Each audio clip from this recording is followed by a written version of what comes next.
आज 27 मार्च तुकाराम बीज. तुकाराम महाराजांना वंदन करूया, त्यांचंही स्मरण करूया. परवाच कुठंतरी वाचलं की त्या सकाळी मला असं वाटतं म्हणे त्या देहूच्या आपण जे जाऊन आलेलो आहेत तिथं जो वृक्ष आहे तो बरोबर आता दुपारी 12 वाजता तो असा सळसळत राहतो, असा हालत राहतो म्हणे. म्हणजे इतकी वर्ष झाली तरीसुद्धा त्या वृक्षातून चैतन्य हे सळसळते असं समजलं. तर सगळ्यांना तुकाराम बीजच्या शुभेच्छा. अभंग गाथा वगैरे पुढे वाचत असाल, तुकारामांचे इतके अभंग प्रसिद्ध आहेत, त्याचं सतत चिंतन मनन करूयात.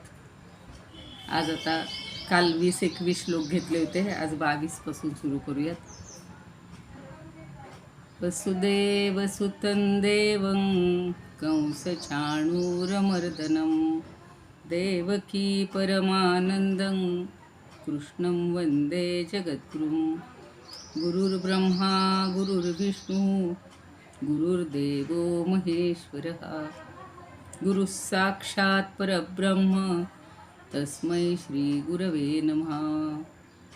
शान्ताकारं भुजगशयनं पद्मनाभं सुरेशं विश्वाधारं गगनसदृशं मेघवर्णं शुभांगं लक्ष्मीकान्तं कमलनयनं योगिभिर्ध्यानगम्यं वन्दे विष्णुं भवभयहरं सर्वलोकैकनाथं. यं ब्रह्मा वरुणेन्द्ररुद्रमरुतस्तुन्वन्ति दिव्यैस्तवैर्वेदैः साङ्गपदक्रमोपनिषदैर्गायन्ति यं सामगाः. ध्यानावस्थिततद्गतेन मनसा पश्यन्ति यं योगिनो यस्यान्तन्न विदुःसुरासुरगणा. देवाय तस्मै नमः, देवाय तस्मै नमः. सर्व श्रोत्यांना आणि भगवद्गीता भक्तांना सादर वंदन. आपण एक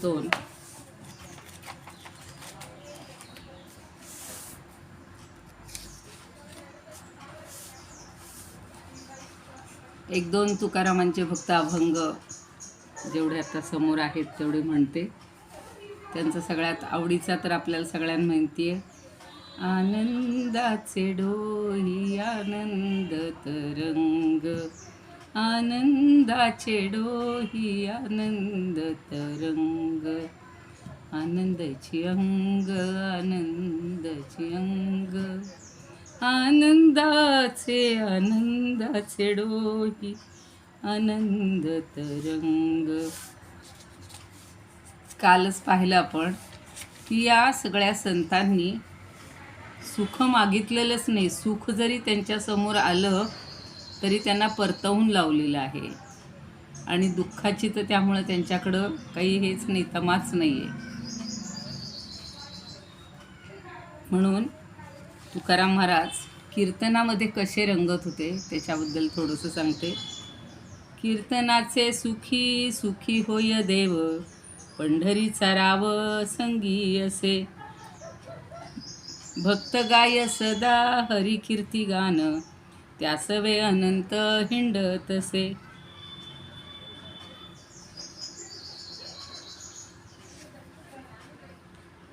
सोयीर आरामबद्दल म्हटलेलं आहे त्यांनी, तुकारामांनी कीर्तनाबद्दलच अजून म्हणतात. कीर्तन ऐकावया भूलले श्रवण, श्रीमुख लोचन देखावया, उदित हे भाग्य होईल कोणे काळी, चित्त तळमळी म्हणूनी.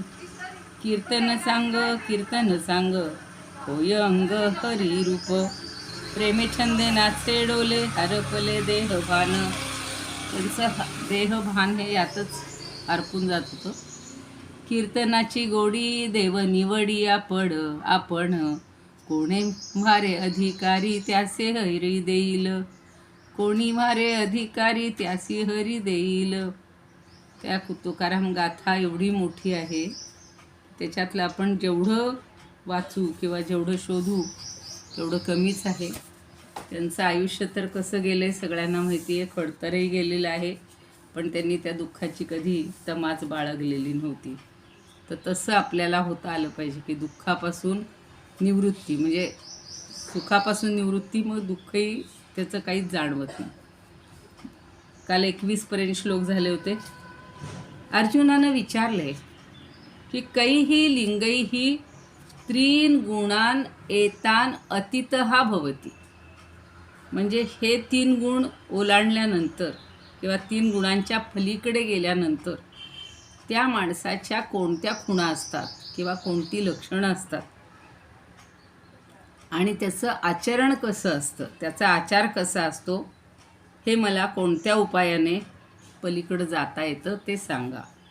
आता श्री भगवान सांगतायत की पहिल्या दुसऱ्या प्रश्नाच्या उत्तरामध्ये गुणातीत पुरुषाच्या लक्षणाचं आणि आचरणाचं वर्णन करतायत बघा.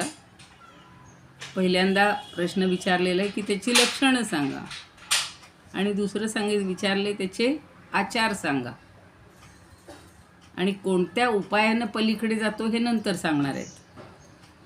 श्री भगवानुवाच प्रकाशंच प्रवृत्तींच मोहमेव च पांडव न द्वेष्टि संप्रवृत्तानि न निवृत्तानि कांक्षती. अगदी सोपे संधी आहेत. मोहम एव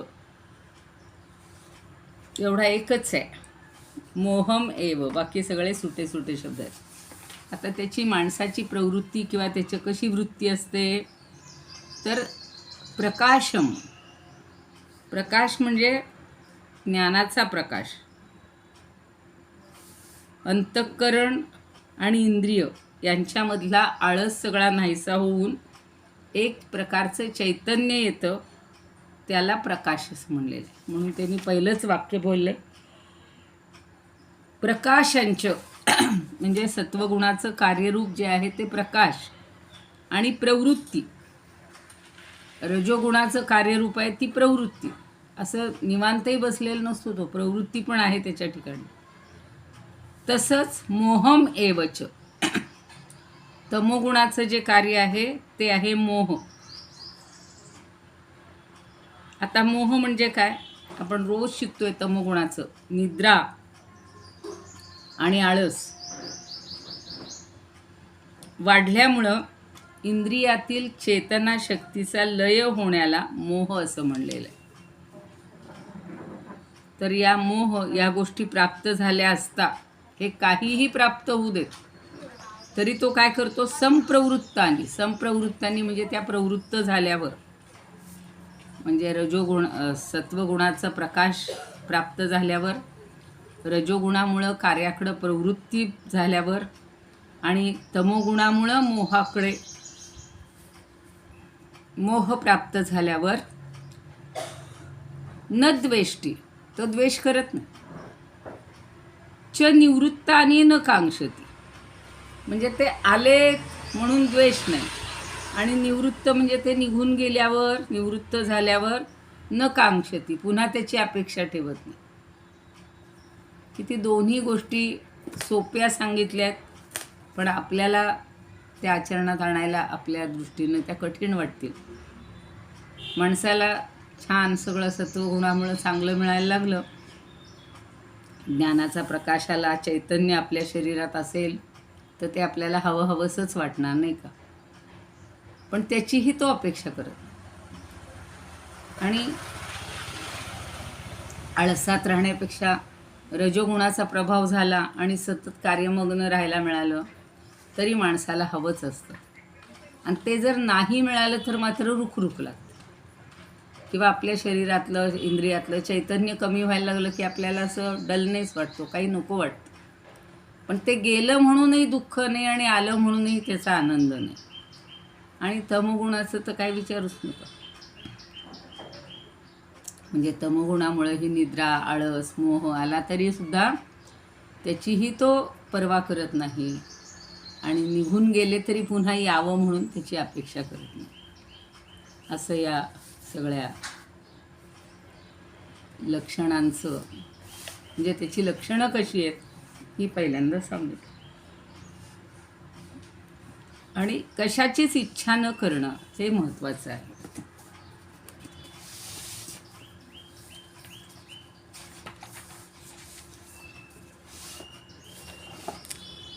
आता विनोबाजी म्हणतात, प्रकाशमोह उद्योग कार्ये गुणकार्ये निसर्गता, या सगळ्या गोष्टी निसर्गता होत असतात.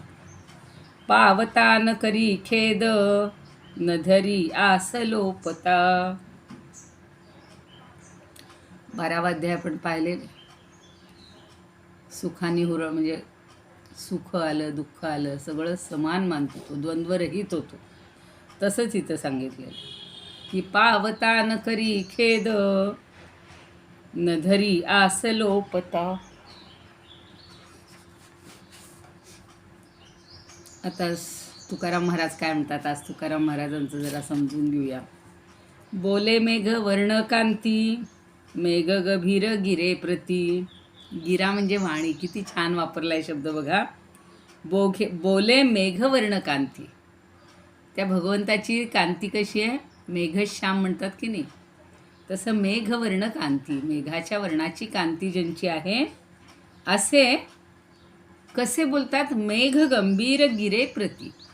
मेघाचा जो गंभीर नाद असतो, गर्जना असते, तसा तो बोलतोय. एके मेघ वाहन मूर्ती श्रोत्र मेघ चातक. सगळं त्यांनी मेघाचाच याच्यात घेतलेलं आहे.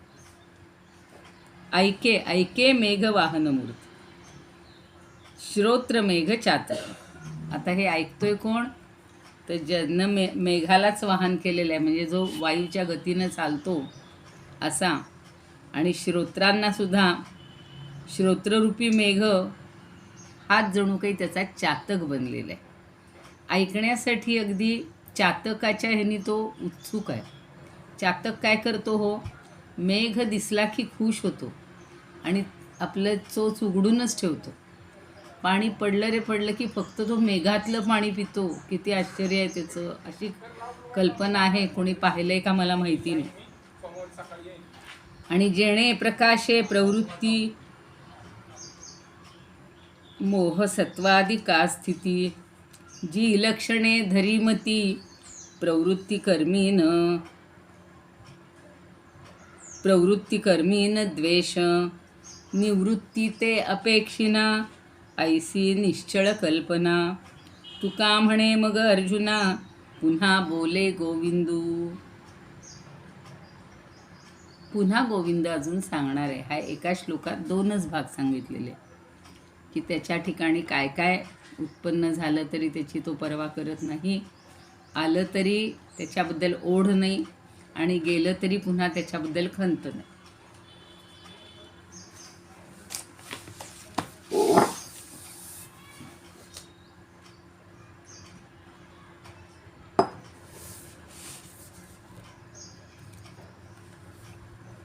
आता कीर्तने म्हणतात, सत्वे चित्ती सदा प्रकाश पडतो कर्मास योजी रज. पुन्हा पुन्हा एखादी गोष्ट सांगितली म्हणजे ती मनावर ठसते. जसं समर्थ करतात ना मनाच्या श्लोकात काय दासबोधात काय, तसंच भगवंतानी आपल्याला केलेलं आहे, की पुन्हा पुन्हा हे सत्व रज तमाची सगळी लक्षणं सांगतायत. तैसा मोहतमे विशेष प्रबळे जाणे जरी हे गुज. हे सगळं जो जाणत असतो, होताही परिसंप्रवृत्त सगळी त्यांच्यान द्वेषा करी. ते आलं म्हणून द्वेषही नाही आहे. व्हावी त्या परितन निवृत्ती असली केव्हा न वांछा करी. आणि ते यावेत आणि ते निघून जावं अशीही तो इच्छा करत नाही. आल्याची तमा नाही गेल्याची तमा नाही.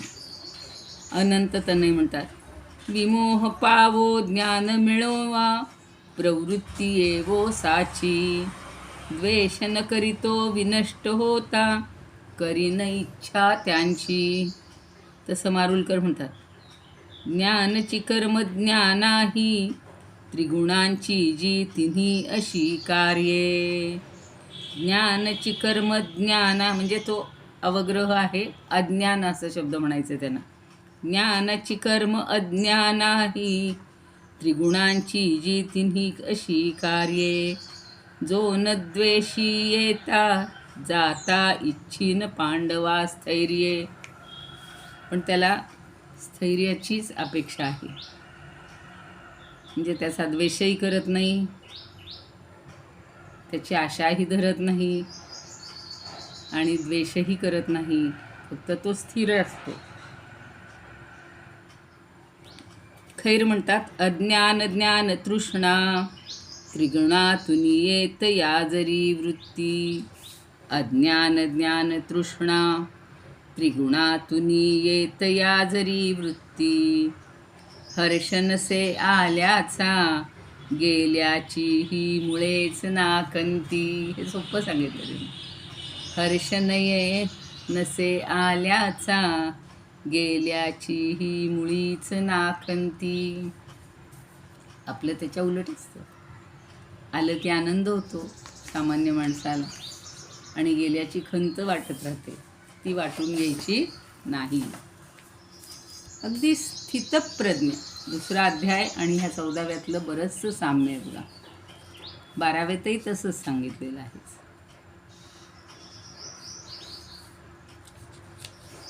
प्रकाश हे सत्व कार्य, सत्वगुणाचं कार्य, म्हणजे सत्व कार्याचा प्रकाश. रजोगुणाची कार्यामध्ये प्रवृत्ती. तमाचं मोह कार्य जोपर्यंत व्याप्त होतात, अर्थात उत्तम प्रकारे विषयभावानं प्राप्त होतात, तोपर्यंत त्यांचा द्वेष केला जात नाही. असं त्याच्या म्हणण्याचा अभिप्राय असा आहे की माझ्यामध्ये तमोभाव उत्पन्न झाला, त्यामुळे मी मोहित झालो आणि दुःखरूप राजस प्रवृत्ती माझ्यामध्ये निर्माण झाली. तिनं मला राजभावाला किंवा राजस भावाला प्रवृत्त केलं आणि या प्रवृत्तीनं मला माझ्या स्वरूपापासून विचलित केलं. अशा प्रकारे स्वरूपस्थितीमध्ये विचलता निर्माण होणं हेच माझ्या दृष्टीनं महान दुःख आहे. त्याप्रमाणे प्रकाशमय सात्विक गुण मला विवेकी बनवतो आणि सुखामध्ये नियुक्त करून बद्ध करतो. या प्रकारे सामान्य मनुष्य यथार्थदर्शी होतो, त्यामुळे या गुणांचा द्वेष करतो. परंतु जो पुरुष गुणातीत आहे, आता गुणातीत व्हायचे आपल्याला, त्याला ही अवस्था प्राप्त झाल्यावर तो त्यांचा द्वेष करत नाही. ज्याप्रमाणे सात्विक राजस तामस पुरुष ज्यावेळी सात्विक वगैरे भावयुक्त आपले स्वरूप प्रत्यक्षात आणतो, तेव्हा तो निवृत्त होतो आणि पुन्हा त्यांची इच्छा करतो. असा गुणातीत पुरुष निवृत्त झालेल्या गुणाच्या कार्याची पुन्हा अपेक्षा करत नाही. आणि ही सगळी लक्षणं दुसऱ्याला समजत नाहीत, तर ते कसं बरं? आपणच आपणाला प्रत्यक्ष झाल्यानं तो स्वसंवेद्य आहे, कारण आपल्यामध्ये द्वेष किंवा आकांक्षांना दुसरा पाहतच नाही. म्हणजे हा गुणातीत पुरुष कोणत्या प्रकारे आचरण करतो याचं उत्तर पुढे 23मध्ये देत आहेत. त्याची लक्षणं फक्त ही सांगितलेली आहेत. म्हणजे सुखाने हुरळून जायचं नाही आणि दुःखाने खचून जायचं नाही. 3 गुणांच्या प्रभावाने आले म्हणून फार, म्हणजे काय करतो बघा, आता ह्याची लक्षणं कळली, मग माणूस काय म्हणतो, माझ्या मनात नव्हतं हे करायचं, पण तो रजोगुण वाढला ना माझ्या ठिकाणी, त्यामुळं असं होतं. मला झोपावंसं वाटत नाही, पण तो तमोगुण वाढला ना, म्हणून मी झोपतोय. मला काही करावंसंच वाटत नाही, कारण तमोगुण वाढलेलं आहे. म्हणजे त्याची तो थोडा तिरस्कार करतो आपण, पण त्याच्या विरुद्ध तो आहे म्हणून, म्हणजे त्याचा काही विचारच करायचा नाही. कशाचा काय परिणाम झाला आहे याचा विचार न करता त्या 3 गुणांच्या पलीकडं जायचं. आणि सत्वामुळं मला सगळ्या चांगल्या गोष्टी कराव्याशा वाटत आहेत म्हणून सत्वगुणालाच फार धरून बसायचं असंही नाही. तर तिन्हीही गुण त्यांचं कार्य करतायत, मला त्याच्याशी देणं घेणं नाही. अशा भावनेनं जर आपण स्थिर राहिलो तर मग आपल्याला म्हणजे गुणातीत होता येईल.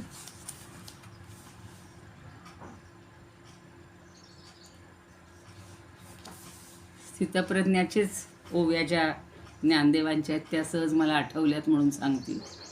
सुखी संतोषान यावे, दुःखी विषादान भजावे, आणि लाभा लाभन धरावे मना माझी. एथ विजय पण होईल, की सर्वथा देह जाईल, हे आधीची काही पुढील चिंता वेना. आता ते स्वधर्माच्या बद्दलच्या आहेत त्या.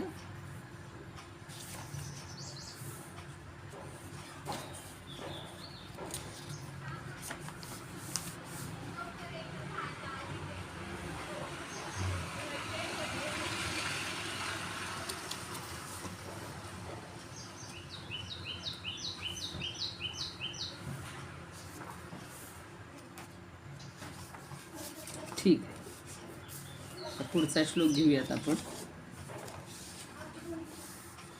उदासीन वदासीनो गुणैर्यो न विचाल्यते, गुणावर्तन्त इत्येव यो तिष्ठति नेंगते. ही एक वृत्ती बघा.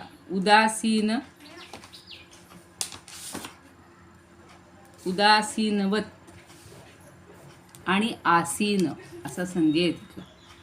उदासीनवत आसीनः गुणैः यः न विचाल्यते, गुणावर्तन्त इत्येव यः अवतिष्ठति न इंगते. म्हणजे त्याची स्थिरता, त्याची स्थितप्रज्ञता किंवा स्थैर्य हे काहीच कुठल्याच कारणाने कमी होत नाही. म्हणून यहा म्हणजे जो, गुणैही यो नाही, योचा संधीमुळे यो झालेला आहे, त्याचा यहा म्हणजे जो उदासीनवत म्हणजे एखाद्या साक्षी भावानं. उदासीन असे राजांचे प्रकार सांगितलेत मागे एकदा मी बोलले होते, की तो कुणाच्याच बाजूनी राहत नाही, एक उदासीनता. ते पण आपण मराठीत उदासीन म्हणतो तसा अर्थ नाही घ्यायचा इथे. साक्षी भाव, फक्त पाहायचं, भगवंत तेच करतो, काय चाललंय ते पाहतो फक्त. म्हणून साक्षी भावानं तो काय करतो, आसीन हा स्थित असतो. आणि गुणैही न विचाल्यते, विचाल्यते म्हणजे विचलित होणे, आणि न म्हणजे नाही. या गुणांकडून तो विचलित केला जात नाही किंवा विचलित होत नाही. तर काय आहे, गुणावर्तन्ते इत्येव. गुणाहा वर्तन्ते म्हणजे गुणच सगळं कार्य करतात. वर्तन्ते म्हणजे काय हो, कार्य करतात. अर्थात हे गुण कसे आहेत, त्रिगुणात्मक मायेपासून उत्पन्न झालेल्या अंतःकरणासह इंद्रियांचं आपापल्या विषयात वावरणं, याला गुणांचे गुणात वावरणे. प्रत्येक गुणाचे जे वैशिष्ट्य सांगितले त्याप्रमाणे तो गुण त्या गुणात वावरत असतो. जसं आपल्याकडे पाहिलेलं असतं की डॉक्टरचं काम करत असतो, इंजिनियरचं काम करत असतो, शेतकऱ्याचं काम करतो, शिक्षकाचं काम करतो. त्याला जी कामं आहेत तीच त्यांनी करणं अपेक्षित असतं, उगाच दुसऱ्यामध्ये ढवळाढवळ करायची नाही. तसे हे गुण आपल्या गुणांमध्येच राहत असतात किंवा कार्य करत असतात. पण आपण मात्र ते साक्षी भावानं त्याच्याकडं पाहायचं. कोणता गुण काय करतोय त्याच्यासाठी आपण काही वाटून घ्यायचं नाही. आणि पुढं म्हणलेलं आहे, गुणा एव वर्तन्ते, वर्तन्त असा जो संधी आहे तिथे संधी झालेला आहे, वर्तन्ते पाहिजे. इति एव म्हणजे इति म्हणजे असं समजून, यहा योवतिष्ठती, तिथेही पुन्हा यो झाले बघा. यहा म्हणजे जो, अवतिष्ठती म्हणजे स्थिर असतो, स्थित असतो. आणि नेंगते, हा इंग फार छान आहे बघा तो धातू. न इंगते म्हणजे विचलित होणे, आणि न म्हणजे नाही.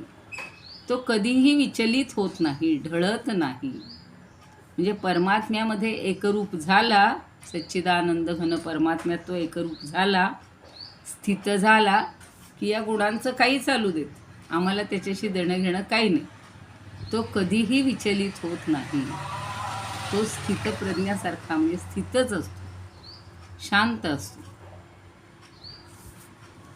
पुढचा श्लोक तर मला फार आवडतो, तो श्लोक आज व्हायला पाहिजे, होईल बहुतेक.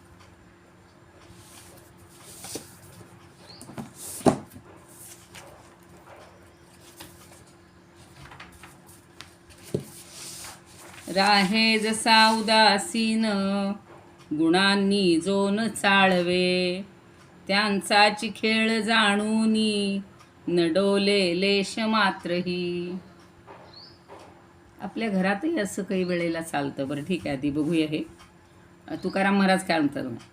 त्रिभुवन वैभवास येऊनी शंकर गृहास अपूर्व आला तरी त्रास तो उदास या नावे. त्रितापांकित पिढे, त्रिताप बर का, आध्यात्मिक आधी भौतिक आधी दैविक. ऋतू देता न भाकडे नये छांचल्या पडे जो का झाला निश्चळू. म्हणून आपण एक श्लोक शिकलेले आहेत बघा. यथा दीपो निवात असतो नेंगते सोपमा स्मृता.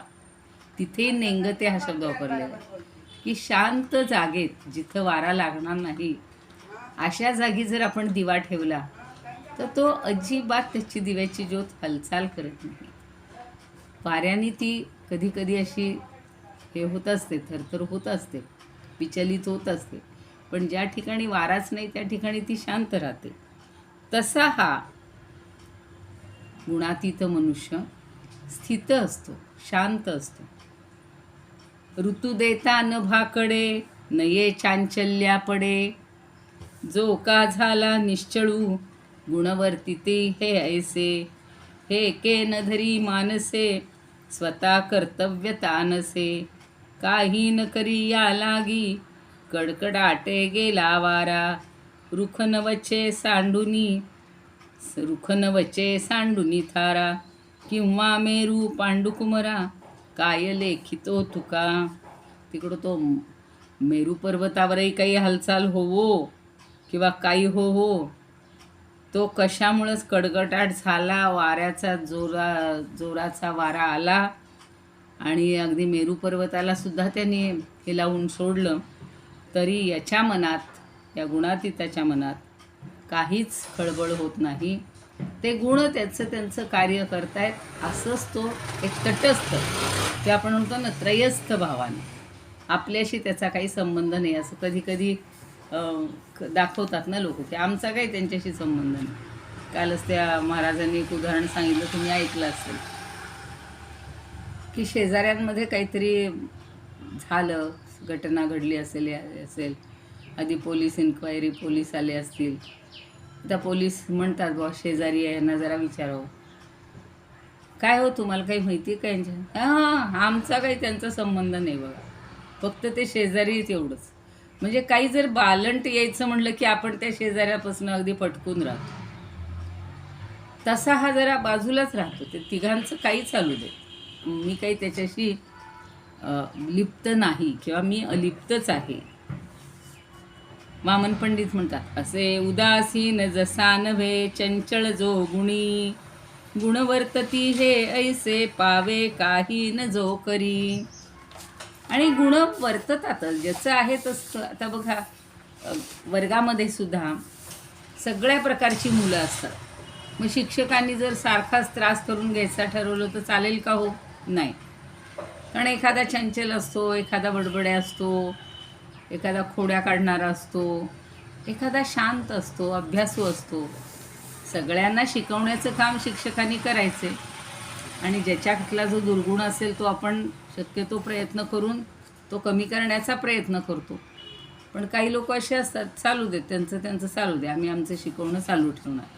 तर तसंही इतकंही शिक्षकांनी करून चालत नाही. पण सगळ्या प्रकारांचे जे चालू असतं ते सगळं कधी समाजातही तेच होतं ना. काही लोक शांत वृत्तीचे, साधू संन्यासी संत सज्जन, तुमचं काही चालू देतं, आम्ही आमचं शांत जीवन जगत राहणार. चव्हाण म्हणतात, उदासीन कर्मफळी चळतच ना गुणे कधीही वावरती गुण जाणून तटस्थ राहे डोले ना कधीही. तो डोलणारही नाही, होकारही देणार नाही, नकारही देणार नाही. मोरेश्वर म्हणतात, वसत उदासीन असा होय गुणे करुनियान चंचळतो गुणवर्तती हे ऐसे जाणुनी राहे कधी न चळतो जो. म्हणजे गुण असेच राहतात, त्यामुळे तो विचलित होत नाही. चळणे म्हणजेच विचलित होणे. तुलसीदास म्हणतात, उदासीन बैठो रहे, सुख दुख चपल न होय, गुण सब कारज करत है, जो जाने सो लोय. ज्याला जे माहिती आहे ते त्यांनी करू देत, माझ्याशी काही देणं नाही आहे. आता प्रज्ञानानंद म्हणतात, उदासीनता असे सर्वदा, कदा गुणांनी चळेन तो, त्रिगुणची वर्तती ऐसे पाहे, धावा धावही करीन तो. काही लोक फार धावपळ लगेच करतात बघ. जरा काही दिसलं की डॉक्टरला बोलवायचं का, फोन करायचं का, मला नातेवाईकांना करायचं का. जरा शांत, एखाद्याला काहीतरी अडचण येते, शांत बसावं, थोडंसं नीट विचार करावा, घाई करू नये. म्हणून संस्कृतमध्ये एक सुभाषित आहे, सहसा विदधीत न क्रिया. अशी अगदी घाईघाईनं कुठलीही कृती करू नये, थोडासा विचार करावा. म्हणून समर्थांनी 2 शब्द सांगितले ते, विवेक आणि वैराग्य. विवेकानं वागलं पाहिजे. सतत पुढे बोलूया. हो, पुढचा श्लोक आहे, आपण थांबायचं का? 5 मिनिटं राहिले शेवटची. हो चालेल चालेल चालेल. हो चालेल चालेल, ठीक आहे. पण मी प्रार्थना म्हणून घेते. प्रार्थना द्यायच्या अगोदर 1 मिनिट जरा मी फक्त सांगतो की सगळ्यांनी कृपया आपले व्हिडिओ ऑन करून ठेवा. काहींना बोलायचं आपल्याशी. हो, कालही ठरलं होतं, बरोबर आहे. योगेशं सच्चिदानंदं वासुदेवं व्रजप्रियं धर्मसंस्थापकं वीरं कृष्णं वन्दे जगद्गुरुं. कृष्णाय वासुदेवाय हरये परमात्मने प्रणतः क्लेशनाशाय गोविंदाय नमो नमः. ओम पूर्णमदः पूर्णमिदं पूर्णात् पूर्णमुदच्यते पूर्णस्य पूर्णमादाय पूर्णमेवावशिष्यते. ओम शांती शांती शांती.